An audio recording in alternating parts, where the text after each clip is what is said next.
Alright,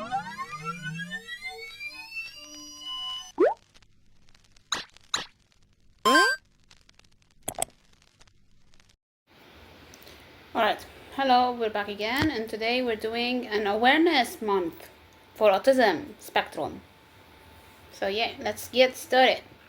Alright, today's video talks about autism. So again, as I always mention in these videos, if you haven't checked the previous 2 videos I made, you should.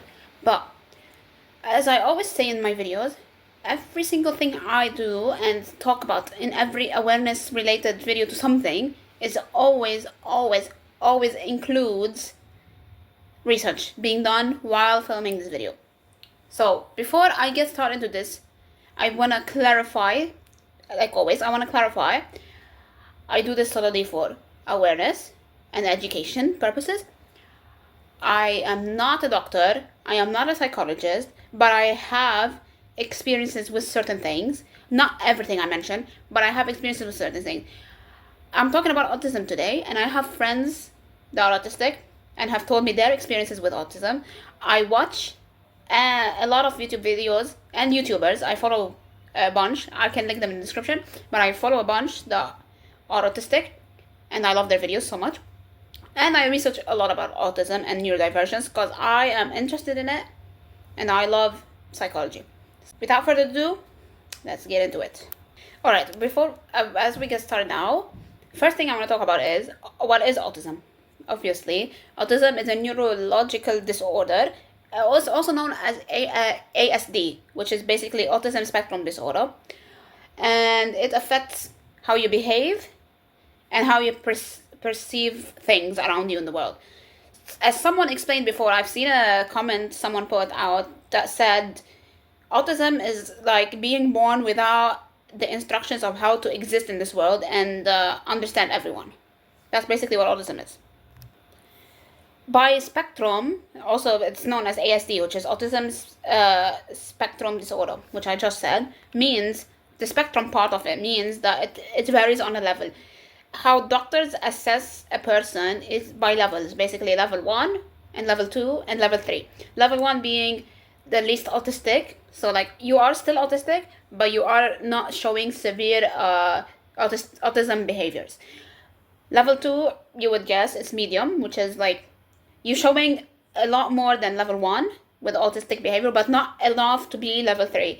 And with level 3 is autistic, like completely autistic. So with autism as well comes other disorders like sensory overload stuff, like sensory perception disorders, comes echolalia, which I will explain further in a bit.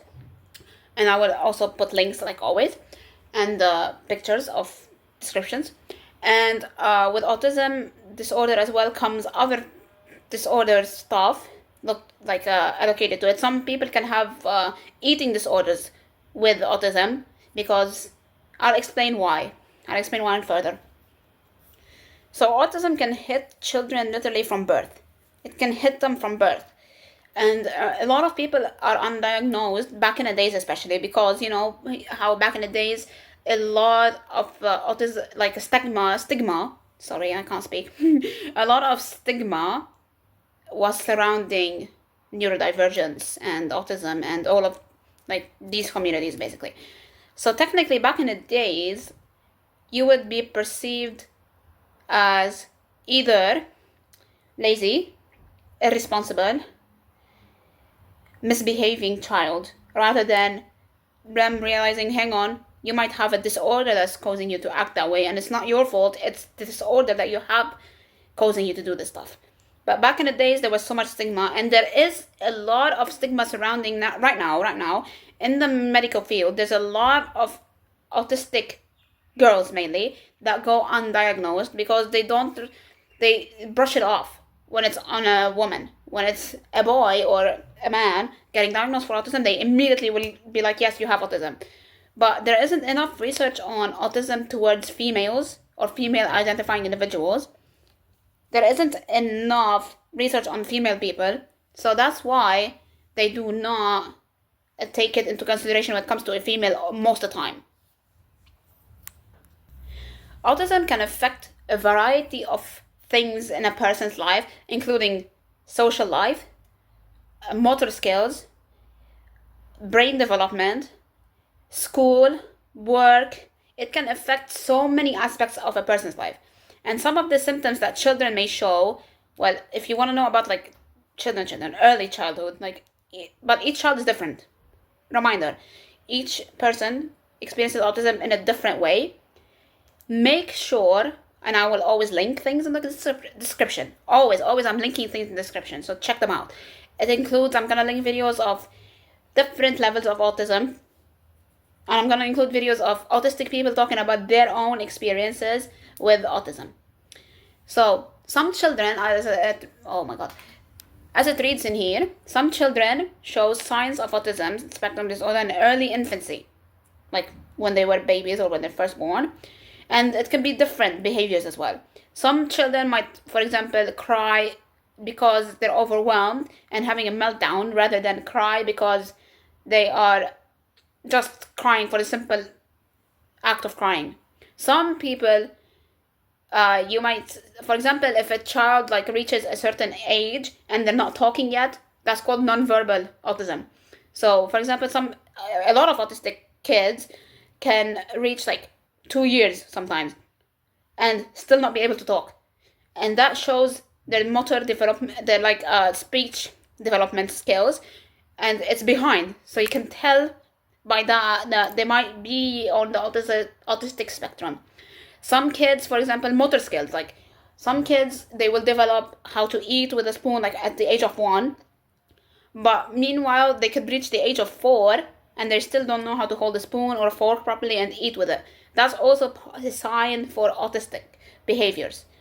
But each child, again, is unique and has their own different types of autistic behaviors that you should consult a doctor for and do your own research on your own time to understand your child better, your own child. It says here, some children with autism spectrum disorder have difficulty learning, and some have signs of lower than normal intelligence. Other children with this disorder have normal to high intelligence. They learn quickly, yet have trouble communicating and applying what they know in everyday life and adjusting to social situations. I'm starting to realize that this sentence, this right here, this paragraph, is so me. Like, some autistic children can be highly intelligent. Some of them also can have photographic memory, which is something I admire because I have ADHD and I have short-term memory loss.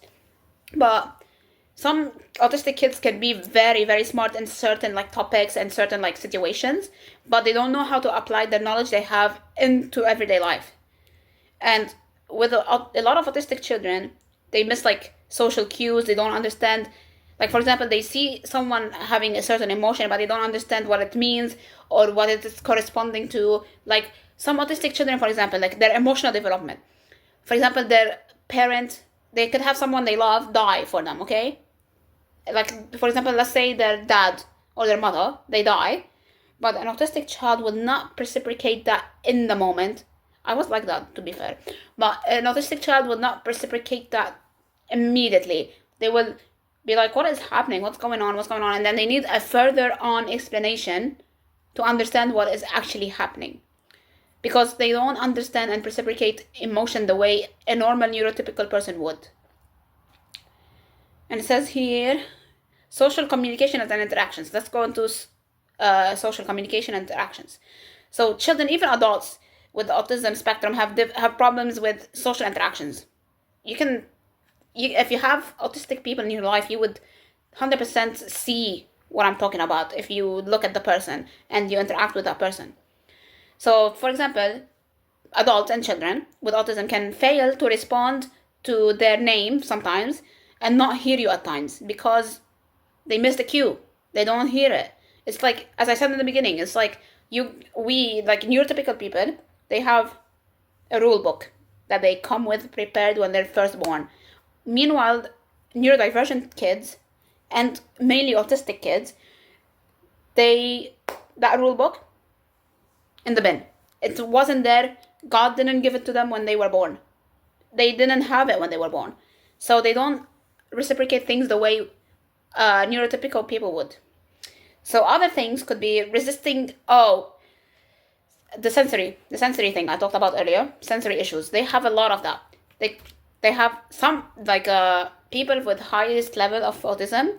Some of them cannot take their headphones off, or they will have a breakdown, a meltdown. They will cry.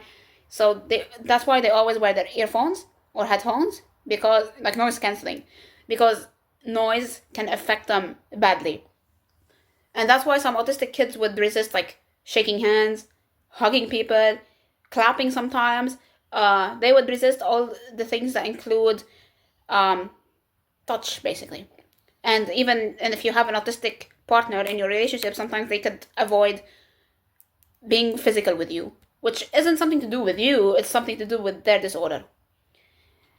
Some of them have poor eye contact and lack of facial expression. A lot of the time. I have poor eye contact because I have ADHD and I can't keep eye contact. Even my OCD, I don't know if that is part of it, but I know my ADHD, because ADHD and autism are very similar, and a lot of kids are diagnosed with both at the same time because they are very similar. And my ADHD, I cannot, like, keep eye contact. So if you watch this video, by the way, and you watch my previous videos, you can see that I can't even keep eye contact with the camera, which is hilarious, but yeah. So poor eye contact and facial expression, because they don't understand what is happening in the moment. They can't tell exactly how to react in the moment. Also doesn't speak or has delayed speech, as I said before. So, like, some of them can babble. It's a lot of things. I want to talk about echolalia, which I mentioned earlier. This includes something to do with speech, which is basic. Echolalia, it can happen with the people with Tourette's as well, and tics disorders and stuff like that, which it happens with me a little bit, but not really. Like, it can happen with anyone that is, like, in the neurodivergent communities. A lot of people can have it, which is basically, echolalia is when you hear someone else speaking and you just mimic what they said over and over and over again. Or sometimes you can hear someone speaking and you can latch on to their accent or the way they spoke in a certain, like, tone, octave, melody, or whatever they did, and you can take that and then you will start doing it yourself. So basically that's what echolalia is, and it's very common in autism. They do it a lot. The autistic kids, like, do it a lot, where they repeat a certain word you said over and over and over nonstop. Especially ones who cannot, like, verbally talk that well. Also speaks with an abnormal tone, rhythms, or may use a sing-song voice or robot-like speech. You know, delayed speech, that's why. They will sound like a robot, or they will sing what they're trying to convey. And a lot of the time, kids will have meltdowns about things because it's very hard for them, for autistic kids, it's very hard for them to immediately tell you what they want and convey to you what they want, especially if they're nonverbal. Like, if they're nonverbal and they don't know sign language yet, it's very hard for them to come to, like, put through their message. There's also other one, doesn't appear to understand simple questions or directions. So sometimes you can ask an autistic kid, for example, at school, you can ask them, like, a teacher would ask them, for example, what is 1 + 1, but they don't actually know what it is because they are not understanding the question or the direction, like what you're telling them. Or, for example, someone tells an autistic person, go left, then right, then left, that's directions for a place, and then you go ahead and then you're there. But an autistic kid will not understand that. They wouldn't comprehend what you're trying to say. But, I mean, the example I gave for math could vary because some autistic kids are very good at math, like overly good at math. Another one is doesn't express emotions and feelings and appears unaware of others' feelings. That happens a lot with autistic kids. Like, they miss the cue and they miss other people, like, emotions. It's not them, like, trying to disregard anybody's emotion or them trying to like appear like they are careless about the situation. It's just that in their mind they're trying to understand how people work. That's all it is. There's other behaviors as well when it comes to, like, patterns. These are things you can notice in your child, perhaps, or someone you know. These are the patterns and behaviors you will find in an autistic person. Performs repetitive movements such as rocking, spinning, or hand flapping, which is basically stimming. And what is stimming? A lot of neurodivergent people do that. I do that myself. You can have anxiety and do that as well. which is basically where you do a certain action, like it could be spinning on a chair, hand flapping, biting your nails, it could be playing with your hair, it could be blinking, it could be any form, anything, like clenching your butt, for example, or your stomach. It could be any form, anything that helps you soothe yourself from an anxiety attack, or like if you're feeling anxious. That's what it is for. Also, autistic people are visual people, so you have to map out every single thing you need to do for them in the day. I am link the channel. I am gonna link it 100%. The channel that I watch. She's a mother. She's an autistic mother who has 3 children, but she's mainly talks about her youngest child. She's a toddler, and she's been doing content about her autism because she has a higher autism level. I think level 2 or 3. I don't remember what level, but I know she's in the somewhere high, and they document everything and how to help her because the mother herself has autism, and she has another son who has autism, and her daughter has dyslexia. But she only mainly documents about her toddler. But if you want to check her out, please do. In the description, I'll link it.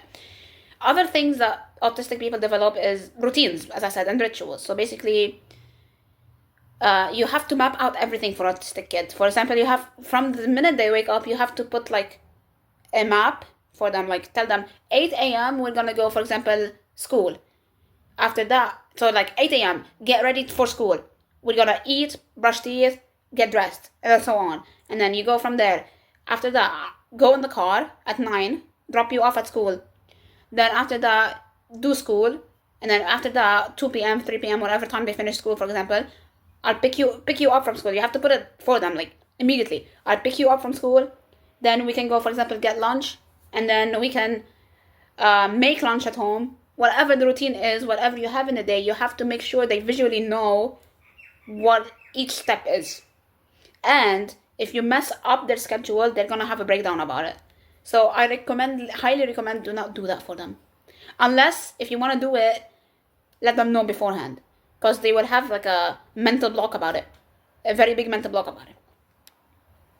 Also, autistic children can be, autistic people, not just children, but autistic people can be fascinated by detailed objects such as spinning wheels, toy cars, and doesn't understand the full function of them, but they like to do deep research.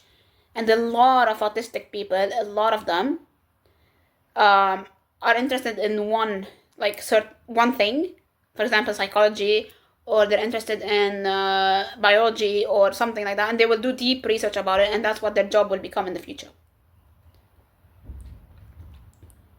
I was gonna mention something else, but I forgot what it was. Oh, I was gonna talk about play. Autistic kids have their own way of play. I had my own way of play, but mine is related to OCD. Their own way of play is basically like, they like to arrange things in certain orders. That's how they play. But neurotypical people would play like normally. They would just like make up scenarios and stuff like that. While an autistic kid likes everything in order, as you can see from what I explained earlier. So that's basically what autism is. And also let's go into something different. A lot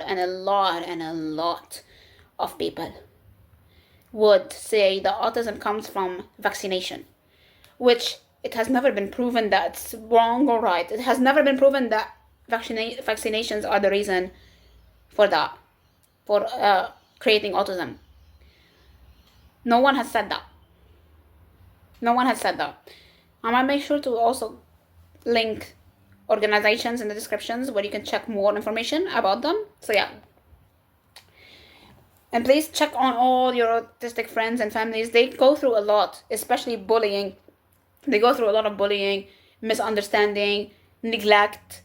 A lot of adults that have autism, that have not been diagnosed since childhood, find it very difficult to deal with their life right now after diagnosis, because they have to unveil so much trauma as children that their parents did not accommodate to. So please. And also another thing, autistic people have a hard time separating from others that they're very close to, like their parents or their friends or anybody. They have a hard time separating. They don't understand what's going on when it comes to that. That's why the channel I'm linking, they have a video about every single part of autism. every single part of it. And children lie a lot. And I had a friend in my school, she had a child who's autistic. He used to go to his teachers and lie about a lot of things. He lies to them about a lot of things. So kids are liars regardless of if they're neurotypical or not. A lot of kids are honest, but a lot of kids are liars too. So be aware of that. And yeah, happy Autism Awareness Month. You are valid, you are loved, you're cared for, you're seen, you're heard. I hear you, I see you, and I make these videos solely to educate and make sure people understand their loved ones who might be autistic or on the spectrum or any type of neurodivergence. And it's also Lesbian Awareness Month, like week, so I'm gonna make a video about that too, because I made just right now, like an hour ago, I made a video about sexual assault awareness. So if you want to check that out, check that out. And I did Trans Visibility Day, check that out too beforehand. And yeah, thank you so much for sticking with me. I may have not shared every information I know, but it's gonna be in the video somewhere, and the links. I'll see you next time. Bye.